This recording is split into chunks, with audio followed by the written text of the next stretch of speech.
Class 11th biology की कक्षा में आप सभी का स्वागत है।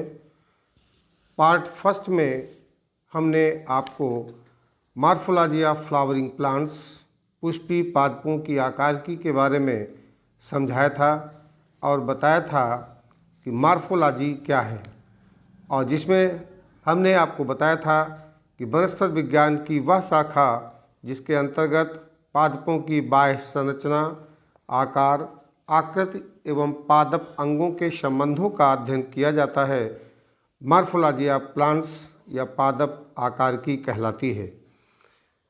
इसके अंतर्गत हमने आपको जड़ तंत्र के बारे में समझाया था, रूट सिस्टम के बारे में बताया था, रूट सिस्टम क्या है, जड़ के विशिष्ट लक्षण और फिर जड़ों के रूपांतरण के बारे में समझाया था। आज इसी कड़ी में आपको समझना है कि जड़ के भाग कौन से होते हैं, पार्ट्स ऑफ रूट्स के बारे में समझना है। जड़ शीर्ष से आधार की ओर 4 भागों में बांटी जा सकती है, जिन्हें हम मूल छद प्रदेश या रूट कैप जोन, दूसरा भाग विभज्योतक प्रदेश या मेरिस्टेमेटिक जोन और तीसरा भाग दीर्घीकरण प्रदेश इलांगेशन जोन और चौथा भाग परिपक्वन प्रदेश या मैचुरेशन जोन के नाम से जाना जाता है। आप स्क्रीन पर बने हुए डायग्राम को ध्यान से यदि देखेंगे तो आप पाएंगे जड़ के विभिन्न क्षेत्रों का चित्रीय निरूपण किया गया है, जिसमें आप जड़ के समस्त भागों को देख सकते हैं। सबसे नीचे की तरफ कैप लाइक स्ट्रक्चर, जो टोपी नुमा संरचना है, वह रूट कैप कहलाती है। रूट कैप के ठीक ऊपर जोन ऑफ सेल डिवीजन का पार्ट है, जहाँ की कोशिकाएं लगातार डिवाइड होती रहती हैं। उसके बाद का जोन ऑफ इंटेंसिव इलोंगेशन दिखाई पड़ रहा है, और अंतिम जोन ऑफ डिफरेंशिएशन, जहाँ पर बहुत सारे यूनिसेलुलर हेयर लैग स्ट्रक्चर लगे हुए हैं, जिन्हें हम रूट हेयर के नाम से जानते हैं। तो आइए जानते हैं जड़ के कौन कौन से भाग होते हैं और किस भाग का क्या काम होता है। ये स्ट्रक्चर जो आप देख रहे हैं, इसे आप अपनी नोट्स कॉपी में बना लीजिएगा, जिससे स्पष्ट हो सके कि जड़ों के किन किन भागों का आपने वर्णन किया है। तो आइए देखते हैं सबसे पहला पार्ट कौन सा होता है। जैसा कि आपको बताया जा चुका है कि जड़ें कहाँ से विकसित होती हैं, तो सीड के 2 फंडामेंटल पार्ट बताए थे। उसमें पहला भाग आपको बताया गया था रेडिकल, और दूसरा भाग प्लेम्यूल होता है। रेडिकल अर्थात मूलांकुर से जड़ का विकास होता है। जड़ों में सबसे लास्ट में मूल गोप होता है, रूट कैप होता है। रूट कैप यह जड़ के अगले सिरे पर एक छोटी पतली तथा चिकनी टोपी के आकार की रचना होती है।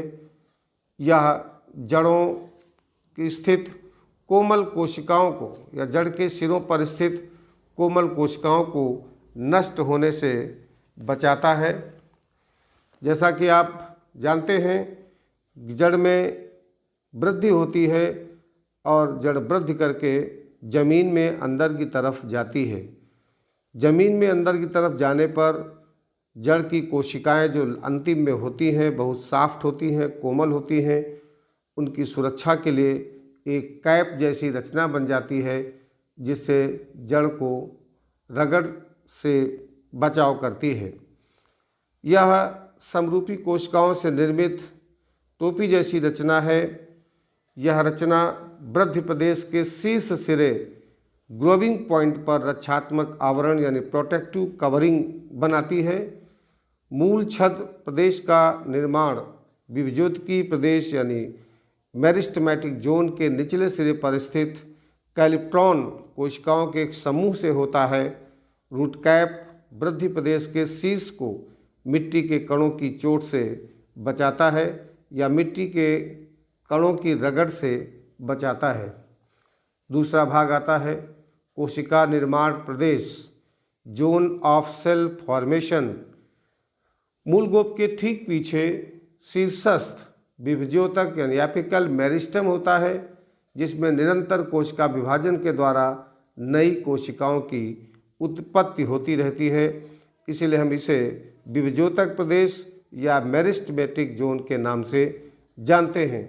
इस प्रदेश में कोशिकाओं की एक परत का बना डर्मेटोजन, जिसे हम त्वचाजन कहते हैं, स्थित होता है या शीर्ष पर बल्कुटजन या पेरिब्लेम से सम्मिलित होकर इसके ठीक बाहर की ओर अनेक नई कोशिकाओं का निर्माण करता है। यह कोशिकाएं कैलेप्टोजन कहलाती हैं और मूल छद या मूल गोप निर्मित करती हैं। तीसरा भाग आता है कोशिका विवर्धन प्रदेश, जोन ऑफ सेल इलॉन्गेशन, जिसको हम दीर्घीकरण प्रदेश के नाम से भी जानते हैं। यह भाग या यह प्रदेश वृद्धि बिंदु यानी ग्रोविंग पॉइंट या विभज्योतक प्रदेश मेरिस्टेमेटिक जोन के ठीक पीछे स्थित होता है। ये 3 से 4 मिलीमीटर लंबा भाग होता है। इनकी कोशिकाएं निरंतर विभाजन के द्वारा लंबाई में वृद्धि करती हैं और 3 स्पष्ट प्रदेश बनाती हैं, जिन्हें हम डर्मेटोजन, त्वचाजन, बल्कुटजन या पेरिब्लेम तथा रंभजन या प्लीरोम के नाम से जानते हैं। था 3 भाग डर्मेटोजन, पेरिब्लेम और प्लीरोम कहलाते हैं। ये सभी भाग प्रारंभिक कोशिकाओं के समूह के बने होते हैं। इन्हें हिस्टोजन या ऊतक निर्माणक टिश्यू बिल्डर कहा जाता है। 3 भागों की कोशिकाएं परिपक्व होने पर प्रारंभिक स्थायी ऊतक या प्राइमरी परमानेंट टिश्यू का निर्माण करती हैं। चौथा भाग आता है कोशिका विभेदन या परिपक्वन प्रदेश, जोन ऑफ सेल डिफरेंशिएशन या जोन ऑफ सेल मैचुरेशन के नाम से जाना जाता है। यह दीर्घीकरण प्रदेश के पीछे स्थित भाग है। यह जड़ के मूलाग्र का भाग नहीं है, अपितु इसमें निर्मित प्राथमिक ऊतक स्थायी होते हैं। परिपक्वन प्रदेश 1 से 4 सेंटीमीटर लंबा होता है, जिसमें जड़ के विभिन्न स्थायी ऊतकों का पूर्ण विभेदन होता है। इस प्रदेश की बाहरी सतह पर असंख्य एक कोश की मूल लोम स्थित होते हैं, जो भूमि से जल तथा खनिज लवणों का अवशोषण करते रहते हैं। इस प्रदेश में कोशिकाएं अपने कार्यों के अनुसार कायान्तरित या मेटामॉर्फोज्ड होकर अपना आकार सुनिश्चित करती हैं।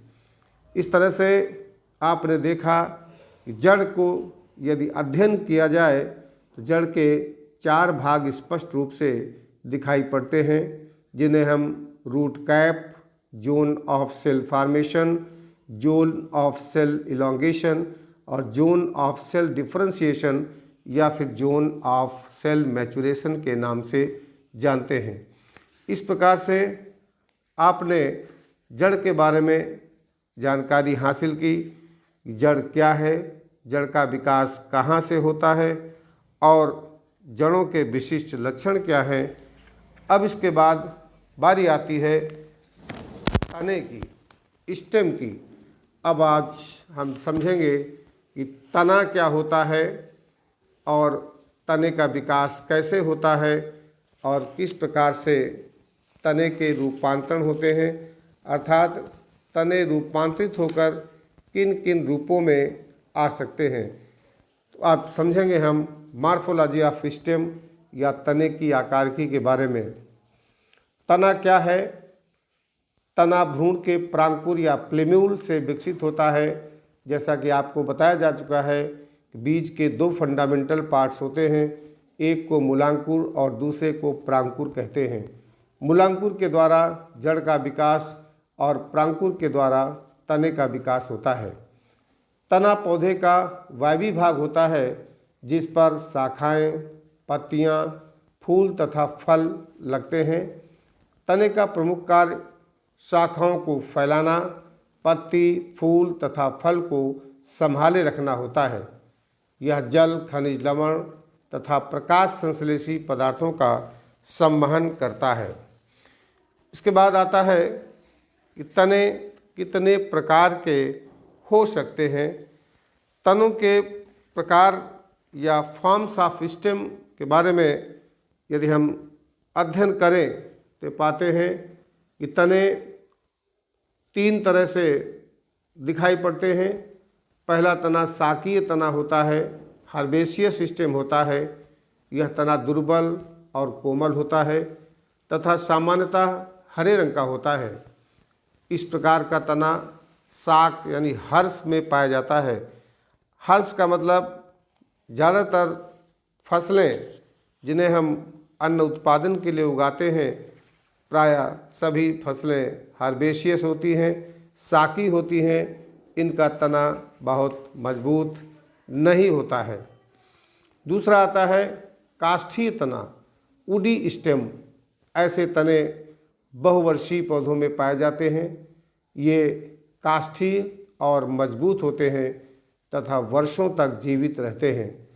जितने बड़े पौधे या प्लांट्स आप देखते हैं, पीपल, बरगद इत्यादि, इन सब के तने वुडी होते हैं, काष्ठीय होते हैं, अर्थात इनमें लकड़ी होती है। तीसरा आता है आरोही तना, क्लाइंबिंग स्टेम।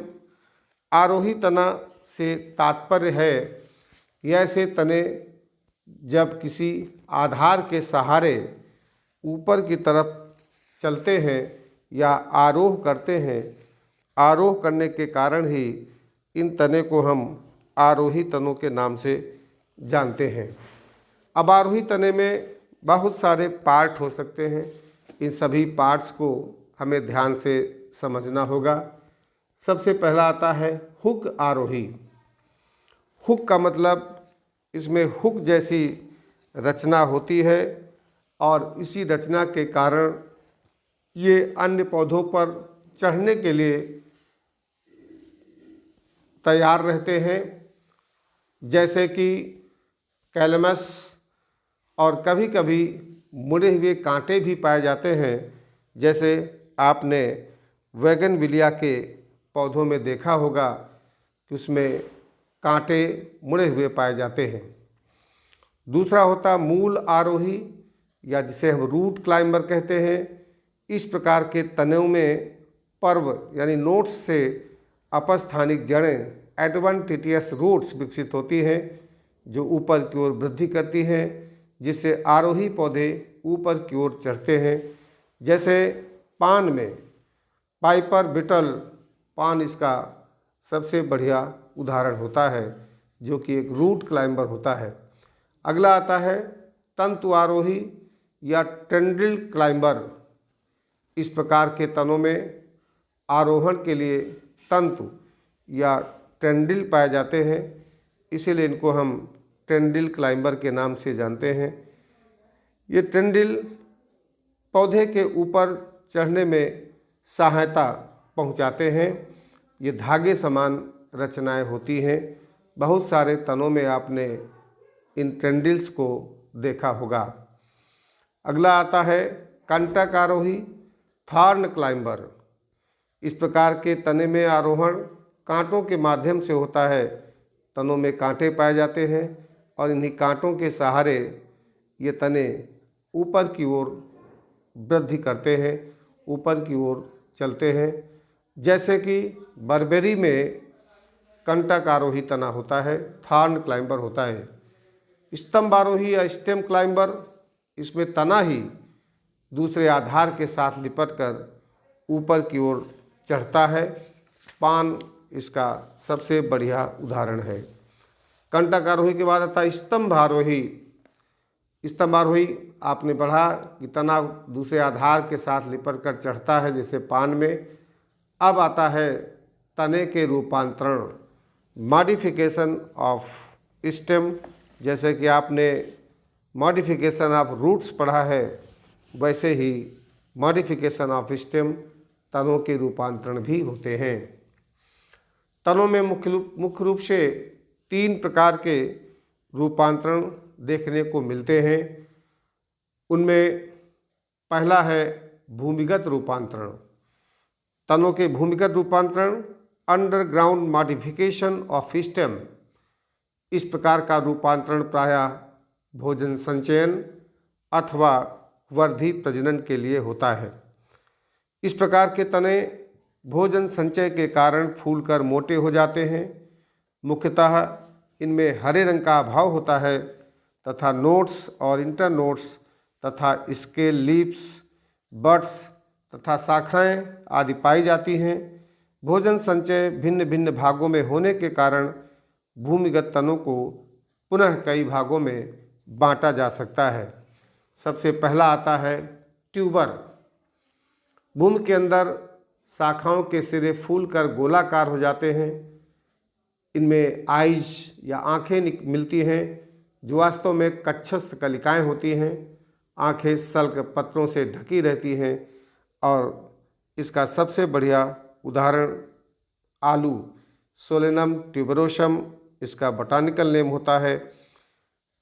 इसमें आपने आलू में देखा होगा कि कक्षस्थ कलिकाएं, जिसे हम आइज के नाम से जानते हैं, पाई जाती हैं और ये आइज सल्ग पत्रों से ढकी हुई रहती हैं।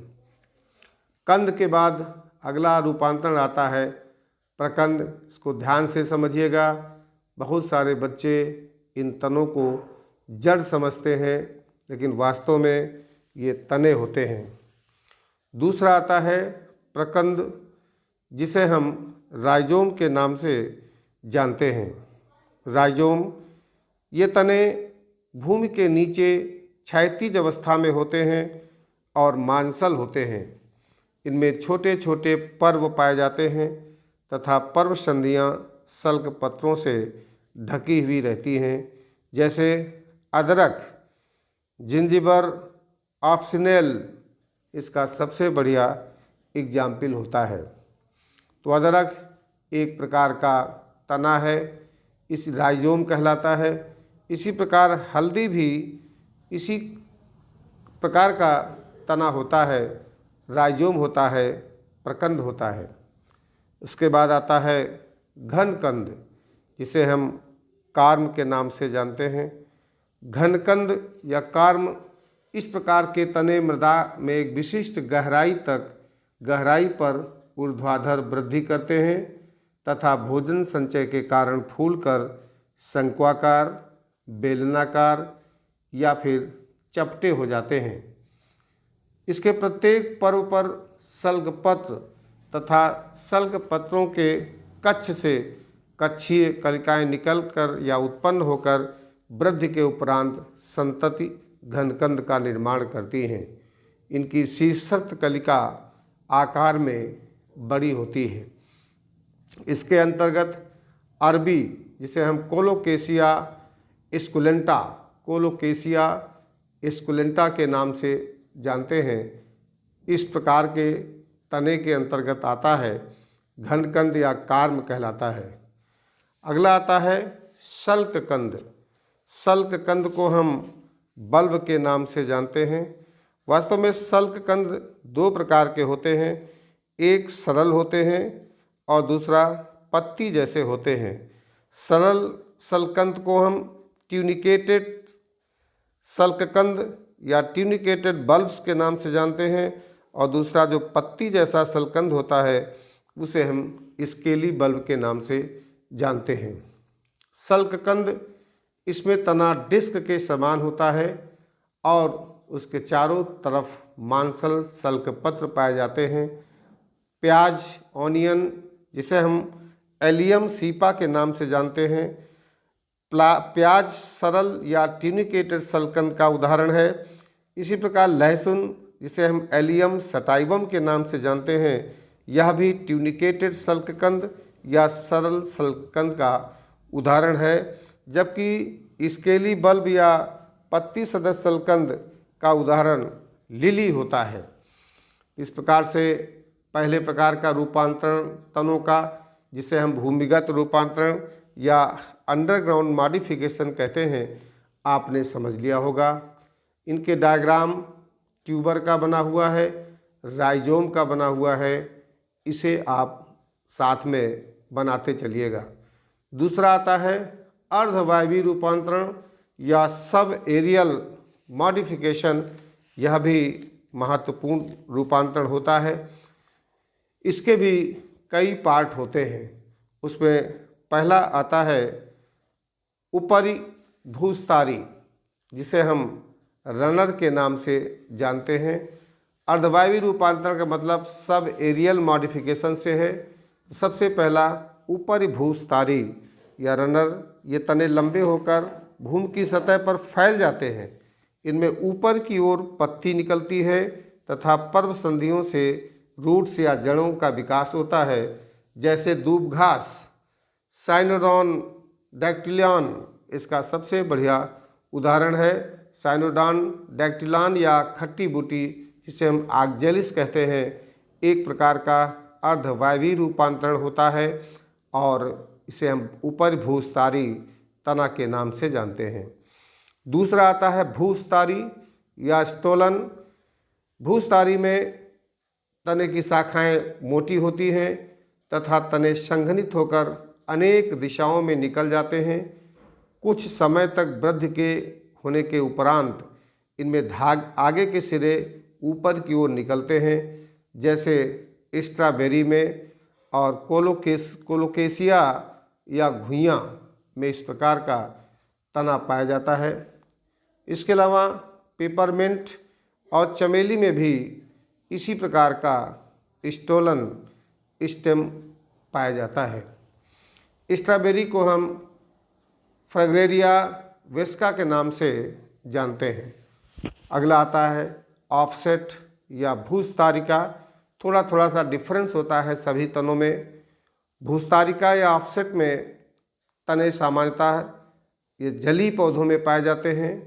इस प्रकार के तने छोटे और फ्रजाइल या भंजनशील होते हैं, जैसे कि आइकॉर्निया या जलकुंभी, तथा अगेव में इसी प्रकार का तना पाया जाता है। ऑफसेट के अंतर्गत पिस्टिया भी आता है। पिस्टिया में भी इसी प्रकार का ऑफसेट तना होता है। फिर आता है अंतः भूस्तारी, जिसे हम शकर के नाम से जानते हैं। इस प्रकार के तनों में मुख्य तना भूमि के नीचे स्थित रहता है तथा शाखाएं भूमि के ऊपर पर्वसंधियों से विकसित हो जाती हैं, जैसे पुदीना, जिसे हम मेंथा के नाम से जानते हैं। ये अंतःभूस्तारी या शकर प्रकार का होता है। इसके अलावा अनन्नास और गुलदाउदी, जिसे हम क्राइसैंथेमम के नाम से जानते हैं, उसमें भी शकर प्रकार का तना पाया जाता है। इन सभी के डायग्राम आप अपनी स्क्रीन पर देख सकते हैं। रनर का एग्जाम्पल है, जिसमें आक्जेलिस और स्टोलन का एग्जाम्पल फ्रैगरेरिया है। इस तरह से मिंट का पौधा बना हुआ है। इन पौधों के आकार को देखकर, इनके तने को देखकर इनके रूपांतरण को आप भली भांति समझ सकते हैं। इनका भी स्केच डायग्राम आप अवश्य बना लीजिएगा, जिससे यह स्पष्ट हो सके कि तना कौन सा प्रकार में रूपांतरित हुआ है। डायग्राम के माध्यम से इनके रूपांतरण याद करने में आसानी होती है। अब अगला पार्ट आता है वायवीय रूपांतरण, जिसे हम एरियल मॉडिफिकेशन के नाम से जानते हैं। अभी तक आपने अर्धवायवीय रूपांतरण पढ़ा है। अब उसके बाद वायवीय रूपांतरण या एरियल मॉडिफिकेशन के बारे में समझेंगे। इसमें पहला जो टाइप होता है वह स्तंभीय तंतु या स्टेम टेंडिल के नाम से जाना जाता है। इसमें कक्षस्थ कलिकाएं शाखा न बनाकर तंतु बनाती हैं और पौधों को सहारा देने का कार्य करती हैं, जैसे कि अंगूर यानी ग्रेप्स और कद्दू कुल के पौधे कुकरबिट्स इसके सबसे बढ़िया उदाहरण होते हैं। तो स्टेम टेंडिल या स्तंभीय प्रतान के बारे में आपने देखा। इस प्रकार के तनों में कक्षस्थ कलिका शाखा के स्थान पर तंतु बनाती है। अंगूर आप जानते हैं विटिस विनिफेरा इसका बोटानिकल नेम होता है। ये इसका सबसे बढ़िया उदाहरण है। अगला पर्णाभ स्तंभ या फिल्लोक्लेट बहुत ही महत्वपूर्ण रूपांतरण होता है जो एरियल मॉडिफिकेशन होता है, और इस पर शॉर्ट नोट भी पूछा जाता है कि फिल्लोक्लेट क्या होता है। तो इस प्रकार के तने मुख्य रूप से मरुस्थलीय पौधों जीरोफिटिक प्लांट्स में पाए जाते हैं। इस प्रकार का तना मांसल पत्ती के रूप में रूपांतरित होकर चपटा और हरा हो जाता है तथा प्रकाश संश्लेषण करने लगता है, अर्थात तना ही पत्ती के रूप में कार्य करने लगता है। और इसका सबसे बढ़िया उदाहरण आप सब ने देखा होगा, नागफनी जिसे हम ओपेंसिया के नाम से जानते हैं, और रस्कस, ये दो महत्वपूर्ण उदाहरण हैं जो कि फिल्लोक्लेट बनाते हैं। तीसरा भी उदाहरण यूफोर्बिया का है, यह भी एक प्रकार का फिल्लोक्लेट होता है। कभी कभी फिल्लोक्लेट के बारे में शॉर्ट नोट आता है कि फिल्लोक्लेट या पर्णाभ स्तंभ से आप क्या समझते हैं। तो इस प्रकार का फिल्लोक्लेट एक प्रकार के वायवी तने का रूपांतरण होता है, इसमें तना मांसल होकर पत्ती के रूप में कार्य करने लगता है, ग्रीन कलर का होता है, जिसके कारण यह प्रकाश संश्लेषण के द्वारा भोज्य पदार्थ का निर्माण करता है और तना पत्ती की तरह दिखाई पड़ता है, मांसल पत्ती की तरह दिखाई पड़ता है। आप सब ने नागफनी के पौधे को देखा होगा जो कि एक जीरोफिटिक प्लांट होता है, मरुद्भिद पौधा होता है। अगला रूपांतरण आता है पर्णाभ पर्व या क्लैडोड। क्लैडोड भी बहुत पूछा जाता है, फिल्लोक्लेट और क्लैडोड में डिफरेंस क्या है। तो क्लैडोड यानी पर्णाभ पर्व इस प्रकार का रूपांतरण उन तनों में पाया जाता है जिनमें शाखाओं की वृद्धि सीमित होती है तथा केवल एक पर्वसंधि पाई जाती है। यह एक हरी चपटी तथा बेलनाकार पत्ती जैसी संरचना होती है। इसमें पत्ती सल्क पत्र के समान होती है। और क्लैडोड का सबसे बढ़िया उदाहरण एस्पैरागस होता है। एस्पैरागस और रस्कस ये दो ऐसे प्लांट होते हैं जिनमें तने का रूपांतरण एरियल होता है, वायवी होता है और क्लैडोड बनाता है। इस प्रकार से अब चौथा रूपांतरण है स्टेम थॉर्न या स्तंभ कंटक। कक्षस्थ कलिका के स्थान पर शाखित या अशाखित कांटे निकल आते हैं, इसलिए स्तंभ कंटक या स्टेम थॉर्न कहलाता है। जैसे आपने करौंदा, गुलाब, कैक्टस और बबूल आदि में देखा होगा, उसमें कांटे होते हैं, तने में कांटे निकलते हैं।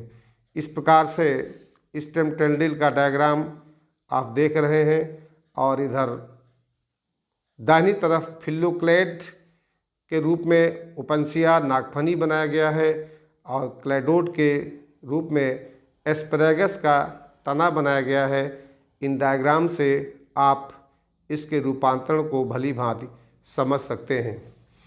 तो आज चैप्टर नंबर 5 के अंतर्गत जड़ों के बाद आपने आज पुष्पी पादपों की आकार की मॉर्फोलॉजी ऑफ फ्लावरिंग प्लांट्स में तना क्या है और तने के कौन कौन से रूपांतरण हो सकते हैं, तने के प्रमुख कार्य क्या हैं, इनके बारे में आपने समझ लिया है।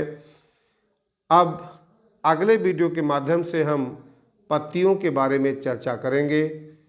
आज के लिए इतना पर्याप्त है। शेष अगले वीडियो के माध्यम से बहुत बहुत धन्यवाद।